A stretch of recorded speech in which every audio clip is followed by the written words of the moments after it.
Kemudian kerjasama antara lembaga pembinaan khusus anak kelas 2 Madate dengan para stakeholder terkait. Lembaga pembinaan khusus anak bukan hanya sekedar tempat pembinaan bagi anak yang berhadapan dengan hukum, melainkan juga rumah kedua bagi mereka untuk belajar, memperbaiki diri, dan menatap masa depan dengan lebih baik. Terima kasih kepada seluruh stakeholder yang telah tengah menjalin kerjasama dengan Lapas Pembinaan Khusus Anak.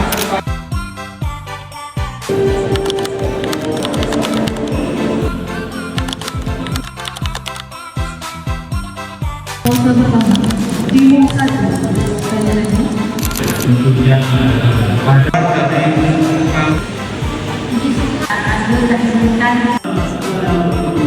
Satu, dua, tiga.